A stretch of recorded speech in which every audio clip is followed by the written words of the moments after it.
Consider a moment of intense conflict. Your blood pressure rises. Your brain floods with counter-arguments, poised for attack. You must reply. You must vindicate your position.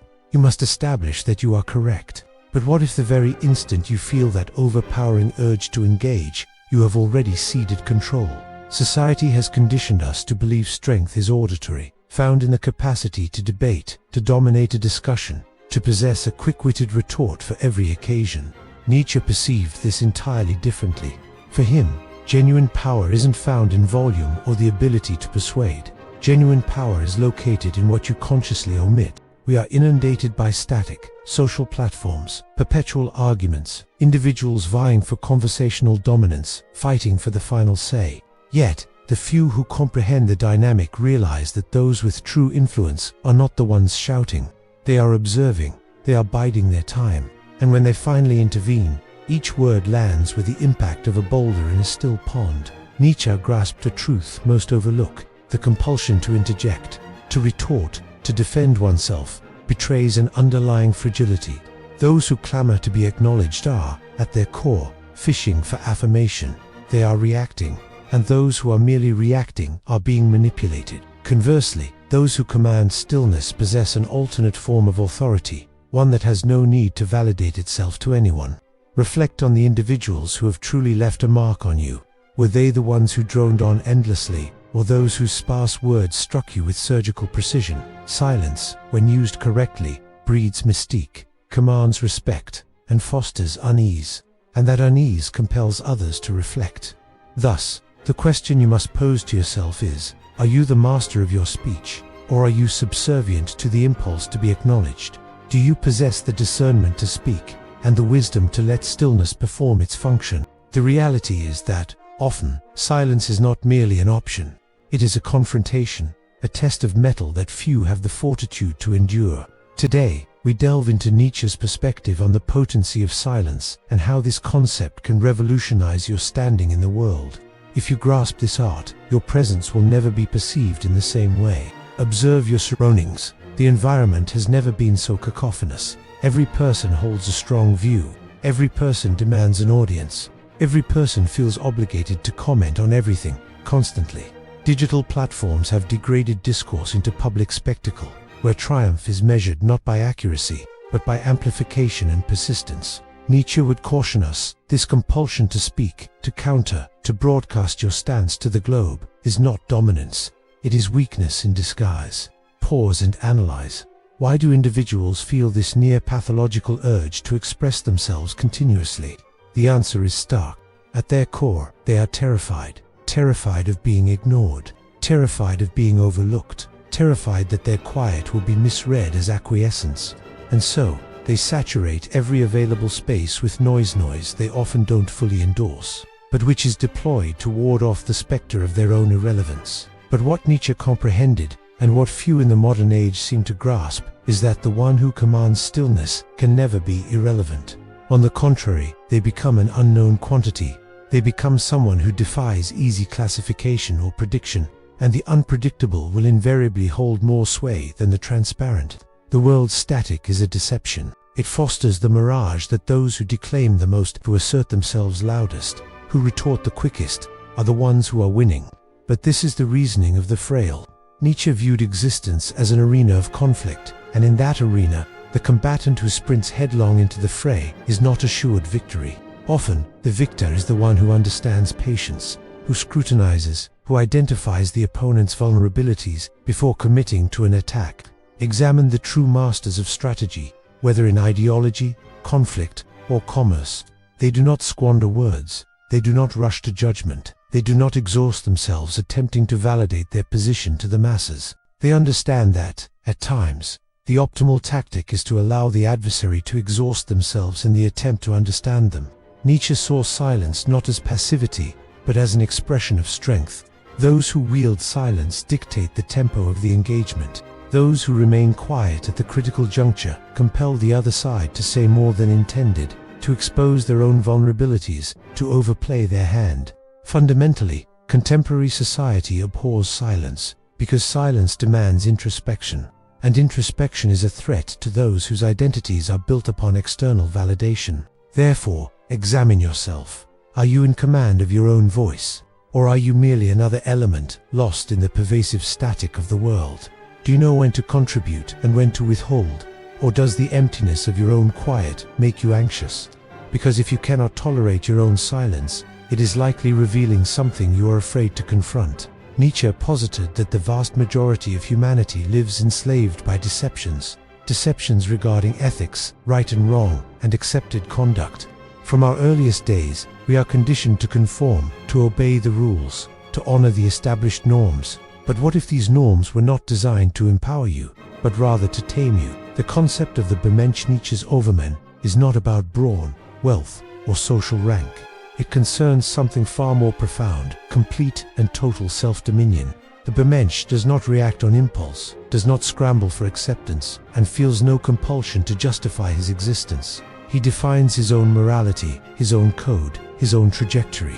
And a primary instrument of this superior individual is precisely the strategic use of silence. Contemplate this. What occurs when you withhold a response in a moment where everyone anticipates one? Silence generates friction. It weaves an aura of mystery. It inverts the entire power structure. When you decline to react as expected, you compel the other individual to grapple with their own agitation. Nietzsche saw that the average human is petrified by a void. They must saturate everything with chatter, explanations, and rationalizations. The Bermensch, however, understands that stillness can be more devastating than any rebuttal. Observe the contrast between a genuine leader and someone who must yell to be acknowledged. The true leader has no need to amplify their voice. They do not need to rationalize their every move. Their presence is so grounded and resolute that it commands deference on its own. Now, consider those who are perpetually talking, constantly attempting to persuade others of their strength, intelligence, or superiority. At its root, this non-stop monologue is nothing but a confession of profound insecurity. Nietzsche saw this distinction with clarity. The one who talks excessively, who reacts to every slight, who is agitated by every challenge, is being manipulated. They are a captive of their own emotions, a prisoner seeking external approval. But the one who knows when to be still, who selects their words with precision, who permits others to exhaust themselves trying to read them, that person is the true master of the interaction. The Bermensch is indifferent to the opinions of others. He does not require the affirmation of the herd to exist, and because of this, he does not waste energy on self-justification. He recognizes that his strength is not measured in the volume of his words, but in the quiet force of his presence. I put it to you, are you in command of your speech, or does your speech command you? Are you the proprietor of your voice, or are you merely responding like a marionette to the whims of others? In the final analysis, those who possess genuine power never seem desperate to be heard. Have you ever registered how profoundly silence disconcerts people? A brief lull in a dialogue is often enough to make someone scramble to fill it with anything, even a trivial observation. Silence manufactures a vacuum, and humans are averse to vacuums. They must fill the space. They must reassert control. But Nietzsche grasped a harsh truth. Whoever commands the silence, commands the psychology of the room. Silence is a psychological tool. It neutralizes, perplexes, and induces the other party to expose their hand without you needing to make a move. When an individual anticipates a reply and receives none, their mind enters a state of high alert, struggling to interpret the void. Are you dismissing them? Do you possess knowledge they lack? Did they reveal too much? The other's mind becomes a cascade of anxieties, while yours remains composed. Nietzsche perceived that silence could be deployed as a measure of dominance. Observe the great strategists, the masters of influence, the leaders who shaped ages. They never speak more than is required. They compel the other side to expend their energy first. They allow their opponents to talk, and talk, and talk, until they betray their own weaknesses, until they become entangled in their own rhetoric. Silence acts as a mirror. It forces the other person to look at themselves, to see their own insecurities reflected back. Now, visualize a standard argument, a clash between two individuals. Who appears to hold the advantage? The one who becomes agitated, who unloads a barrage of arguments, who strives to win the other over at all costs, or the one who stays centered, who watches, who permits the other to burn themselves out. The first is merely reacting, swept away by emotion. The second is in command. When you maintain your silence, you place the other person in a state of vulnerability. They are free to interpret your stillness in many ways: apathy, contempt, superiority. But the one thing they will know for certain is this: you are not being controlled by them. And that fact alone is sufficient to make them deeply uneasy. Nietzsche viewed silence as a manifestation of internal fortitude. The person who can withstand silence, who feels no compulsion to clog the void with superfluous chatter, is a person who has mastered themselves. They do not rely on external validation. They do not need to rationalize their actions. They have nothing to prove. This is precisely why they are perceived as formidable. I ask you now, how many times have you felt unnerved by stillness? How many times have you rushed to fill a pause just to dispel the awkwardness? And, more critically, how many times have you been outmaneuvered by someone who understood the power of a well-timed silence? Because ultimately, whoever commands the silence, commands the engagement. Silence is not merely a tactic against others.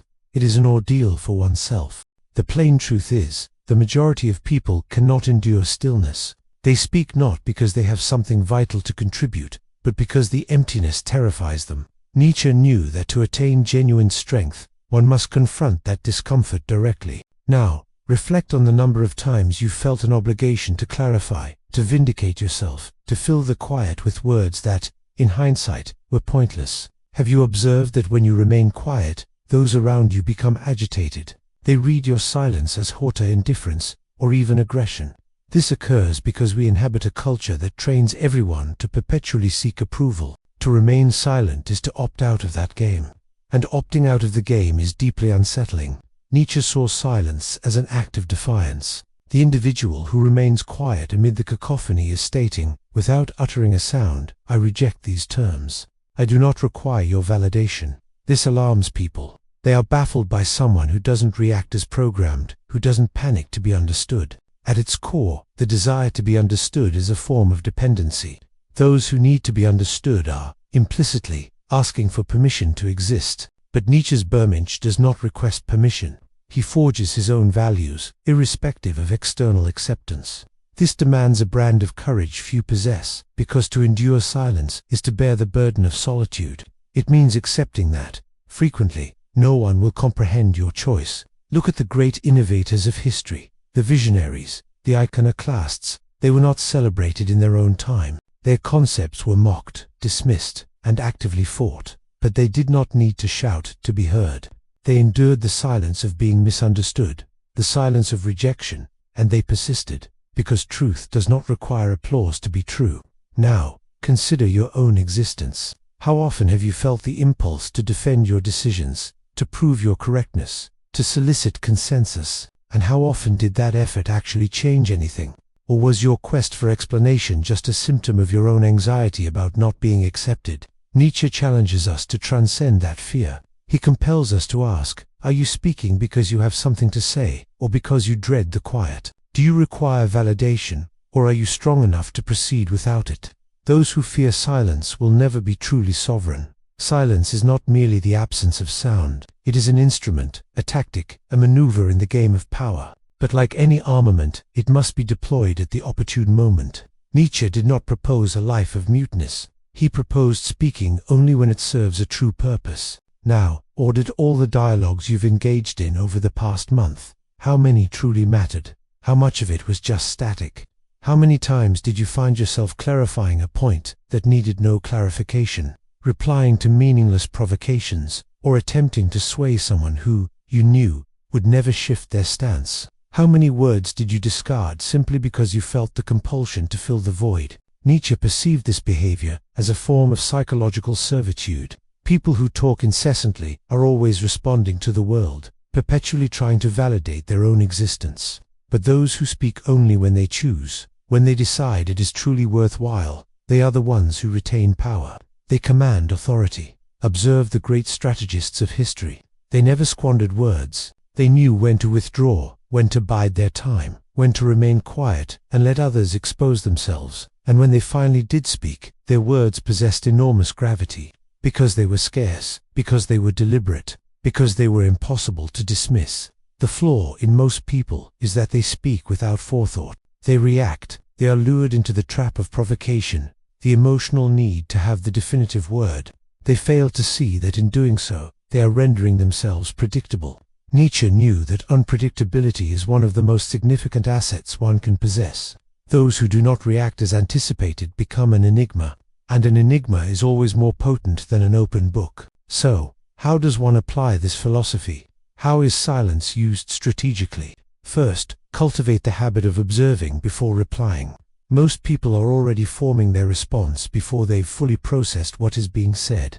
They feel an almost reflexive need to offer a judgment, a correction, or an argument. The master of silence waits. They observe. They dissect. Only then do they determine if a response is even merited. Second, ask yourself, does this interaction truly require my input? Not every dialogue warrants your engagement. Many discussions are merely contests of ego, empty skirmishes where no one is genuinely seeking truth. If the conversation offers no value, if the other party is incapable of listening, what is the purpose of expending your energy? Nietzsche would advise, let them debate themselves. Third, when you do speak, speak with substance.